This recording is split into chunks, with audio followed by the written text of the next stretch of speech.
Taksi.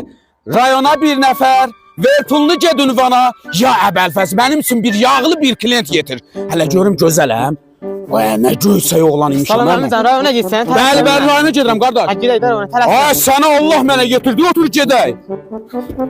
Bəyağdan 1 saatlıq klient gözləyirəm.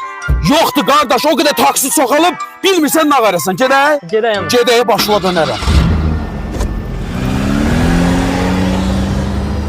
Əmi qurban, söhbət eləsən baş ağrı olmaz. Buyur əmizən, xoşdur. Valla bizim vaxtımızda hörmət var idi, izzət var idi, böyük kişilik var idi. Böyük gələndə kiçik ayağa qalxardı. Biz Sovetdən qalmış insanlarıq bala. İndi hər şey dəyişir. İndiki uşaqlara söz demək olmur, adamın üzünə qaydır bala. Düzdür. O vaxtki dövrün uşaqları ilə bala, indiki dövrün uşaqlarından çox fərq var. Var əmi, düz deyirsin.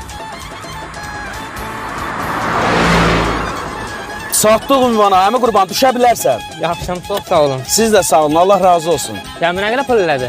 Valla 2 manat. 2 manat? Bəli. Ay, mənim 2 manat pulum var. Yine gələk taparan olsun. Nə olsun? Deyirəm taparan olsun. O, tərbiyəsiz, bəyəqdə səni başa sallam. Tərbiyəsiz də varsan. Bura gəl. Çəpil uşağı.